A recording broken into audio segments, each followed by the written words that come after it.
बिस्मिल्लाहिर्रहमानिर्रहीम, अस्सलाम वालेकुम, good morning to all of you. कैसे हैं आप सब? उम्मीद है कि तमाम देखने वाले खैरियत से होंगे। और आज है रमज़ानुल मुबारक का दूसरा रोज़ा।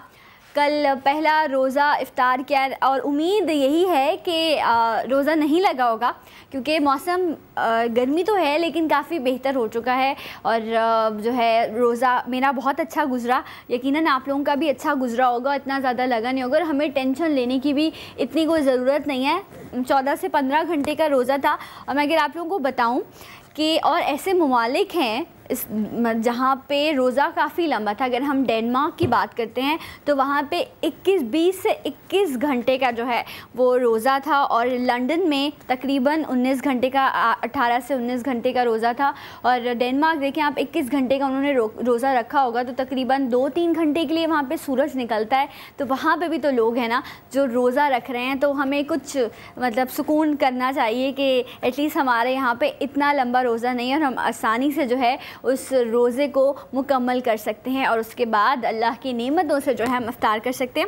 और ये दुनिया भर में सबसे जो कम ड्यूरेशन के लिए जहाँ पे रोज़ा हुआ वो था ऑस्ट्रेलिया, जहाँ पे 10 घंटे के लिए जो है वहाँ पे लोगों ने रोज़ा रखा। 10 घंटे के बाद उन्होंने अल्लाह की नेमतों से जो है वो अपना रोज़ा इफ्तार किया। और पाकिस्तान में जैसे कि 4:30 बजे जो है वो फजर हुई थी और उसके बाद 7:30 बजे के करीब जो है वो रोज़ा खुला। तो तकरीबन 15 घंटे का जो है वो कल हमने रोज़ा रखा। और इंशाअल्लाह आगे जिस तरह रोज़े बढ़ते जाएंगे, 30 रोज़े हों या 29 रोज़े हों, अच्छे से हम अपने रोज़ों को मुकम्मल करेंगे, ज़्यादा से ज़्यादा इबादत करने की कोशिश करेंगे। और उसके साथ साथ ये दुआ हम करेंगे कि जो इबादत हम इस महीने में करें और जो कोशिशें हम करें अपनी नफ्स पर काबू रखने की, उन्हीं आदत को हम आगे 11 महीनों में भी कंटिन्यू कर सकें। क्योंकि कहते हैं ना, इस महीने में आपकी जो शख्सियत है, आपकी रूह की सफाई होती है। तो आई थिंक सफाई जो है वो पूरे 12 महीने ही होनी चाहिए, वरना जो है वो ज़िंदगी में मसाइल जो हैं वो बढ़ सकते हैं। रोज़ा तो यकीनन जैसे अभी मैंने ज़िक्र किया कि सबका अच्छा गुज़रा होगा। झटका लगा होगा उन लोगों को, मुझे भी लगा, एक झटका रोज़ा नहीं लगा, झटका लग गया उस वक्त कि जब कल शो करने के बाद मैं ऑफ़िस से निकली और घर जाते हुए मैंने रास्ते में सोचा कि सबको इफ्तारी में कोई ना कोई ख़ास चीज़ चाहिए होती है जो उसकी पसंदीदा चीज़ होती है। तो मुझे फ़्रूट्स बहुत पसंद हैं, मैं बहुत शौक़ से जो है वो फ़्रूट्स खाती हूँ। आम दिनों में भी और रमज़ान में भी मेरा ये होता है कि जब आप इफ्तारी करें तो फ्रूट जो है वो बहुत ज़रूरी है, बनिस्बत इसके कि आप समोसे और इस तरह की चीज़ें खाएँ जो हैवी भी होती हैं और आई थिंक आपकी सेहत के लिए भी नुकसानदेह हैं। तो मैं जब फ़्रूट लेने गई हूँ तो फ़्रूट की कीमतें सुनकर यकीनन मुझे झटका लग गया कि ये क्या हो गया। केला जो हमारे ही मुल्क में, पाकिस्तान में बड़ी तादाद में काश्त किया जाता है और 12 महीने मिलने वाला फल है, उसकी कीमत जो थी, मतलब केला जो है वो तकरीबन 250 रुपये दर्जन था। जब मैंने पूछा कि क्या दर्जन, उसने बोला 250 रुपये दर्जन। तो मैं चुप थी, मेरे पास कोई अल्फाज नहीं थे कि मैं वो जो फ्रूट वाला है उसको कुछ कह सकूं, वरना मैं बहुत बार्गेनिंग कराती हूँ फ्रूट के मामले में। लेकिन मैं उस 250 रुपये पर उसको क्या बोलती। मुझे ये लग रहा था कि अगर ये मुझे 200 रुपये दर्जन भी केला देगा तो मेरे लिए वो भी महंगा है। और अगर फ्रूट की बात करें, सेब की, सेब भी 300 रुपये किलो था। ना मैंने केला लिया ना मैंने सेब लिया, मैं बिल्कुल सच आप लोगों को बता रही हूँ। फ्रूट चाट ज़रूर बनी, लेकिन इन दोनों चीज़ों के बग़ैर भी फ्रूट चाट बन सकती है। मेरा कहने का आप लोगों से मकसद ये है कि जो चीज़ महंगी कर रहे हैं ये लोग, मुनाफा कमा रहे हैं इस बरकतों के, इस रहमतों के महीने में, उनकी कोशिश ये है कि बस लूट लें।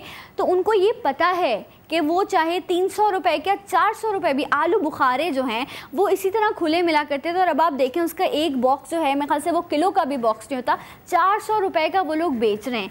ये तो मतलब अंधी मची हुई है, ये ज़्यादती है हम लोगों के साथ, आपके साथ, मेरे साथ। तो हमें ख़ुद एहसास करना चाहिए कि हम वो चीज़ ना ख़रीदें। अगर हम वो नहीं खाएंगे तो कोई फ़र्क नहीं पड़ेगा। अल्लाह की बेशुमार नेमतें हैं जिनसे हम, अगर आप खजूर अच्छे से खा लेना, 2-3 खजूर आप खा लें, अगर आपको बहुत ही ज़्यादा मीठा पसंद है। आम जो है वो मेरे ख्याल से इतना महंगा नहीं है, सस्ते दामों में आपको आम मिल रहा है, नॉर्मल प्राइस है मतलब और फ्रूट के मुकाबले में। तो आप उसको खा सकते हैं, आप अल्लाह की नेमतों का शुक्र कर सकते हैं। मेरी रिक्वेस्ट है कि जिन चीज़ों पे इन्होंने प्राइसेस बढ़ा दी हैं, फ़ायदा उठा रहे हैं वो, तो प्लीज़ उन चीज़ों का बायकॉट करें, उन्हें ना खाएं। उनके बगैर भी और बहुत सी नेमतें हैं जिनका आप शुक्र कर सकते हैं। मैंने भी ये अहद किया है कल ही, और मैंने सोचा था कि आज जैसे ही प्रोग्राम शुरू होगा मैं आप लोगों से डिस्कस करूँगी कि आप लोग भी मेरे ये जो मैंने एक स्टेप लिया है कि पूरा रमज़ान जो है मैं, मेरी फैमिली, बल्कि मैं जहाँ पर भी जाऊँगी मैं इस बात को कहूँगी कि इस चीज़ का बायकॉट करें। आप लोग भी इसमें मेरा साथ दीजिएगा। जब अपनी फ़ोन कॉल्स पे भी बताइएगा कि क्या आप लोग ये जो मैंने इनिशिएट लिया है इसमें आप मेरे साथ हैं, और आपका साथ बहुत ज़रूरी होता है मेरे लिए। कराची में इस वक्त फलों की जो प्राइसेस हैं, ये तो कुछ चीज़ें थी जो मैंने आपको बताई। हमारे एक रिपोर्टर हैं अमीन शाह, उन्होंने एक इस पर रिपोर्ट तैयार की है कि महंगाई की शरह में किस कदर इजाफा हुआ है। तो आइए देखते हैं, इसके बाद मज़ीद बात करेंगे। रमज़ानुल मुबारक में महंगाई की आग ने हर सू तबाही फैला रखी है और अल्लाह की नेमतें इसके बंदों की दस्तरस से बाहर कर दी गई हैं। बदअमनी की लहर की तरह महंगाई के तूफ़ान में भी अवाम को ज़ख़ीरा अंदोज़ों और गरां फरोशों के रहम करम पर छोड़ दिया गया है। पिछले साल बरसात थी, बारिश थी, इस वजह से सब्ज़ी कम थी, थोड़ी महंगी थी। इस साल बरसात नहीं है, सब्ज़ी सब इलाकों की आ रही है सब्ज़ी मंडी में। डबल से भी ज़्यादा महंगी हो गई है। कल जो लोग ख़रीदारी कर रहे थे तो वो जो खरबूजा था तो तकरीबन 60-70 रुपये किलो था, और इससे पहले जो था वो खरबूजा जो था वो 20 रुपये 30 रुपये किलो अच्छा वाला खरबूजा मिल जाता। तो इसी तरह सब्ज़ी भी है, वो भी सब्ज़ियाँ भी की कीमत काफ़ी बढ़ गई है। रमज़ानुल मुबारक का आगाज़ होते ही रोज़े से जुड़ी अशियाए खुर्दोनोश की कीमतें दुगनी हो गई हैं। सब्जियों के साथ साथ फलों के निर्ख भी आसमान पर पहुंच चुके हैं। केला, सेब, आड़ू और अंगूर की कीमत 200 रुपये फ़ी किलो तक जा पहुंची है। सब्जी हो या गोश्त, रमज़ान में मुनाफाखोर मनमानी कीमतें वसूल करते नजर आते हैं। मजिस्ट्रेट हैं न प्राइस लिस्ट, बाज़ारों में हुकूमती रेट कहीं दिखाई नहीं देती। केला पहले 50-60 का मिल जाता था, अभी 150 का दर्जन बिक रहा है। डबल हुई कल से आज डबल महंगाई। सिंध में दोहरे बल्दियाती निज़ाम की वजह से मुनाफाखोरों के खिलाफ कार्रवाई के लिए मजिस्ट्रेटी इख्तियारात ताहाल किसी को तफवीज़ नहीं किए गए। अवामी हलकों का कहना है कि महंगाई पर खामोश तमाशाई हुकूमत के बायस खौफ खुदा से आरी ताजरों ने रमज़ानुल मुबारक को कमाई का जरिया बनाकर रहमतों के महीने को अवाम के लिए अजियत का बायस बना दिया है।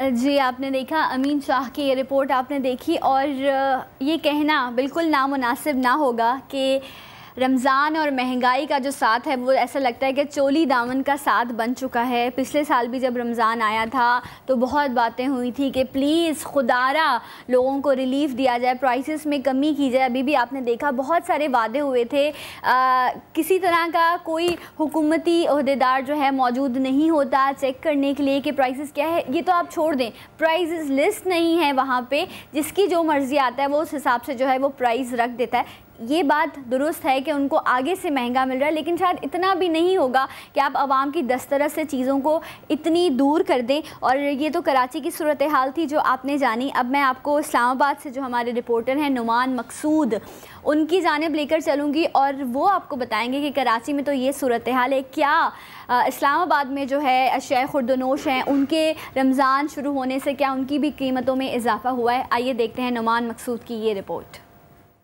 पहला रोज़ा आते ही मुनाफाखोरों ने आवाम को उल्टी छुरी से ज़िबा करना शुरू कर दिया है। सब्जियां हो या फल, मंडियों में हर चीज़ क़ुव्वत ख़रीद से बाहर हो गई है। सब्जियों के दाम आम दिनों के मुकाबले में कुछ ज़्यादा ही बढ़ चुके हैं। हम तो यही सोच के आए थे सब्ज़ी लेंगे, लेकिन यहाँ आए हैं तो आसमानों पे रेट हैं सारे। ये लोग जो है ना, ये आज 10 रमज़ान तक लोगों को लूट के उनसे पैसा कवर करेंगे। फलों की अगर बात करें तो महंगाई में वो सब्जियों से बाजी ले गए हैं, खुसूसन वो फल जो रोज़ों में फ्रूट चाट के तौर पर इस्तेमाल किए जाते हैं। सेब हो या अंगूर, आड़ू हो या खजूर या फिर आलू बुखारा, सभी फलों ने गरीब आवाम के दस्तरखान की जीनत बनने से ही इनकार कर दिया है। मैं फ्रूट लेने आया था तो सिर्फ मैं यहाँ से जनाब इसकी खुशबू लेके जा सकता हूँ, जो मैंने सूंघी है फिजिकली नहीं ले जा सकता। जब महंगा होगा तो गरीब आदमी खाली देख करके वो उसका पेट भर जाता है, चले जाते हैं। इंतज़ामिया का दावा है कि रमज़ानुल मुबारक में इस्लामाबाद के शहरियों को मयारी अशिया खुरोनोश की फराहमी के लिए 4 सस्ते रमज़ान बाज़ार और 35 फेयर प्राइस शॉप्स कायम की गई हैं। जबकि सब्जी और फ्रूट मंडियों के ओहदेदार कुछ और ही कहानी सुनाते हैं। हर बंदे ने रमजान के लिए रोका होता है कि रमजान में हम बेचेंगे। रमजान में लोगों का ये ट्रेंड बन गया है कि हम फ्रूट और चाट के साथ अगर रोजा अफ्तार नहीं करते तो हमारा रोजा ही सही नहीं है। गरीब से लेकर अमीर तक हमारा पहले तो हम तरीका अपना देखें कि जिस वक्त मैं जाके 200 रुपये मुझे बोलता है एक बंदा कि मैं 200 रुपये दर्जन दूंगा, 200 रुपये किलो दूंगा, मैं 1 मिनट में खरीदता हूँ तो तब दूसरे दिन लेके जाएगा ना। हुकूमत ने अवाम को रिलीफ की फराहमी के दावे तो बहुत किए, मगर इन पर अमल दरामद किस हद तक हो रहा है ये जानने के लिए शायद हुक्मरानों के पास वक्त ही नहीं। कैमरामैन अब्दुल वाहिद के साथ नोमान मकसूद, CNBC पाकिस्तान, इस्लामाबाद।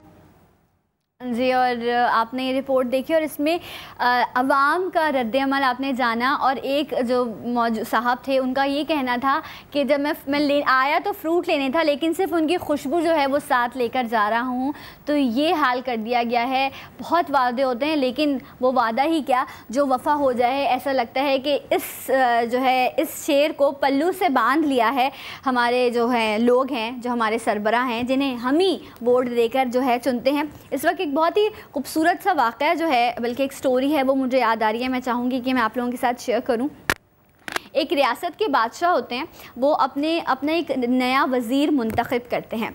तो वो अपने वज़ीर को बता रहे होते हैं अपनी रियासत के बारे में कि इसमें ये चीज़ें हैं, ये चीज़ें हैं, ताकि वो कुछ चीज़ें ऐसी बता सके जिससे रियासत में बेहतरी हो। तो वो बादशाह अपने वज़ीर को बताते हैं कि यहाँ पे एक पुल है जिस पे से बड़ी तादाद में जो है वो आवाम गुज़रा करती है। तो वो वज़ीर कहता है बादशाह से कि ऐसा करते हैं, इस पे से गुज़रने वाले हर शख्स से पे 5 रुपये टैक्स लगा देते हैं कि जो शख्स इस पे से गुजरेगा वो 5 रुपए देगा। तो बादशाह अपने वज़ीर से कहता है कि ये तुम क्या कर रहे हो, मेरी आवाम तो मुझसे नाराज़ हो जाएगी, तुम ऐसा ना करो। तो वज़ीर कहता है कुछ भी नहीं होगा, आप 5 रुपए टैक्स लगा देंगे, जिसने गुजरना है वो गुजरेगा। तो ऐसा ही होता है, वो टैक्स लगा देते हैं 5 रुपए, लेकिन उसी तादाद में आवाम वहाँ से गुजरती है। कुछ दिनों बाद जब काफ़ी पैसा जमा हो जाता है तो वज़ीर कहता है ऐसा करते हैं 2-3 महीने बाद कि इस टैक्स को और बढ़ा देते हैं, 10 रुपये कर देते हैं कि जो शख्स इस पुल पर से गुजरेगा वो 10 रुपये टैक्स देगा।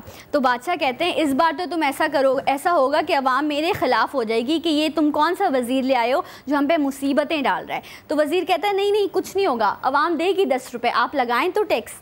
वो 10 रुपये टैक्स लगा देते हैं और अवाम 10 रुपये टैक्स देती है, उसी पुल से गुज़रती है। जी, ये होता है। अब क्या होता है, 6 महीने गुजर जाते हैं।